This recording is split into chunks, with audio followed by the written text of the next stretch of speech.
Hello guys, Assalamu alaikum. Hello and welcome back to my another new video. This is Mojnu once again in front of you. আজকের ভিডিওতে আমরা শিখব positive verb কি। তাহলে শুরু করা যাক। Positive verb. পজিটিভ ভার্ব যে ভার্বগুলো দিয়ে নিজের জন্য কাজ না করে বরং অন্যের জন্য কাজ করানো বোঝায় বা অন্যকে দিয়ে কাজ করিয়ে নেওয়া বোঝায় সেইগুলোই হলো পজিটিভ ভার্ব। তাহলে আমরা এখন উদাহরণ দেখব। নিজের জন্য কাজ না করে কি অন্যের জন্য কি কাজ করানো বোঝায়, হ্যাঁ, অন্যকে দিয়ে কাজ করিয়ে নেওয়া বোঝায়, সেইগুলি হচ্ছে পজিটিভ ভার্ব। যেমন দেখি আই ইট রাইস, আমি ভাত খাই, এটা কিন্তু সাধারণ একটা বাক্য, নরমাল ভার্ব। এখানে ইট আমি নিজেই খাই, তাহলে এটা কিন্তু নরমাল ভার্ব। এখন যদি বলি আই ফিড মাই বেবি, আমি আমার শিশুকে খাওয়াই, তাহলে এখানে নিজে না খেয়ে শিশুকে খাওয়াচ্ছি। এখানে তারপরে বলছে আই সি, মানে আমি দেখি, এটা নিজে কিন্তু আমি দেখি, এটা নরমাল ভার্ব। যখন আমি বলবো আই শো, মানে আমি দেখাই, তাহলে নিজে না দেখে অন্যকে দেখাচ্ছি, তাহলে যেটা হচ্ছে পজিটিভ ভার্ব। এখানে আরো বাক্য দুইটি আছে, সেটা হচ্ছে আই লার্ন ইংলিশ, আমি ইংরেজি শিখি, এটা কিন্তু নরমাল ভার্ব। আর যখন বলবো আই টিচ ইংলিশ, আমি ইংরেজি শিখাই, মানে নিজে না শিখে অন্যকে শেখাই, এটা হচ্ছে অন্যের জন্য কাজ করা হচ্ছে, এটা হচ্ছে পজিটিভ ভার্ব। এখন যদি বলি আমি জানি, আই নো, এখন যদি বলে আমি জানাই, তাহলে আই নো আমি জানি, এটা হচ্ছে নরমাল ভার্ব। আমি জানাই কাউকে, তাহলে হবে আমি জানাই আই ইনফর্ম, তাহলে কাউকে জানাচ্ছি। তাহলে নিজের জন্য কাজ না করে অন্যের জন্য যে কাজ করা হবে সেটাই হচ্ছে পজিটিভ ভার্ব।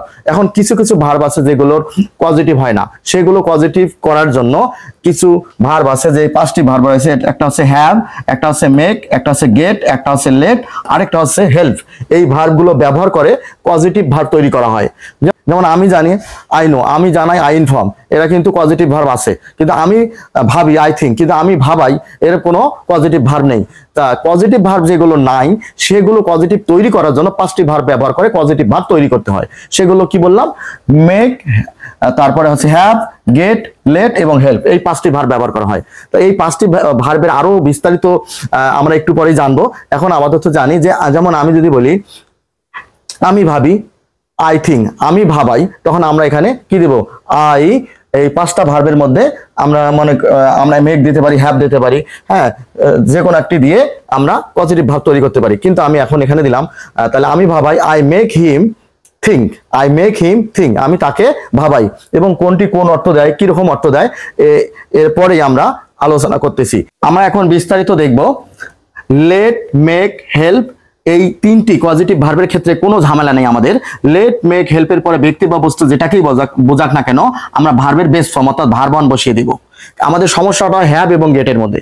তাহলে হ্যাভ এবং গেটের মধ্যে যদি বস্তু বোঝায়, হ্যাভ এবং গেটের পর যদি কোনো বস্তুবাচক থাকে, হ্যাঁ, তাহলে আমরা ওটাকে কি ভার্বের পাস্ট পার্টিসিপল ফর্ম বসিয়ে দিব। আর গেটের পর যদি কোনো ব্যক্তি থাকে, তাহলে আমরা গেট এরপর একটি টু দিব, ব্যক্তিবাচক থাকার কারণে টু দিব, এরপরে ভার্বের বেস ফর্ম বসিয়ে দেবো। তো এটা মনে রাখার বুদ্ধি হচ্ছে, কেউ রশির মধ্যে গিট টু দেয় না, তাহলে মনে রাখবো গিট টু, তাহলে গেটের সাথে টু হবে, এটা মনে রাখতে পারবো আমরা। এইভাবে মনে রাখবো, গেটের সাথে কি গিট টু, অর্থাৎ গেটের পরে ব্যক্তি থাকলে টু দিয়ে ভার্বের বেস ফর্ম।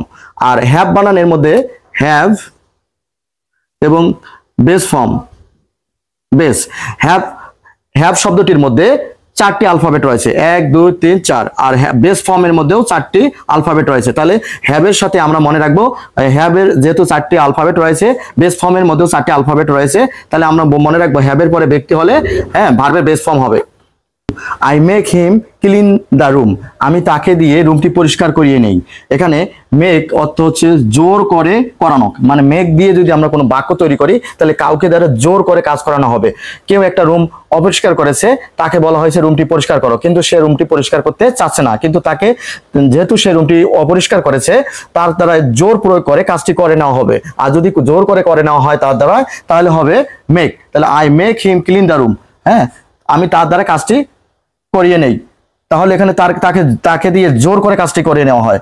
আচ্ছা, আমি যদি ব্যবহার করি have, I have him clean the room, এর অর্থ হচ্ছে আমি তাকে দিয়ে রুমটি পরিষ্কার করে নিই। এটার অর্থ একই দিচ্ছে, কিন্তু হ্যাভ দ্বারা বোঝাবে দায়িত্ব দিয়ে করানো, অর্থাৎ তাকে একটা দায়িত্ব দেওয়া হয়েছে যে তুমি এই রুমটি পরিষ্কার করবে, তাহলে এই অনুযায়ী সে রুমটি পরিষ্কার করেছে, দায়িত্ব দেওয়া হয়েছে, আর ওই দায়িত্ব অনুযায়ী সে কাজটি করেছে, তাহলে হবে I have him clean the room, মানে আমি তাকে দিয়ে কাজটি করিয়ে নেই, তাহলে এটা কি দায়িত্ব দিয়ে। এখন আমরা গেটের ব্যবহার দেখব।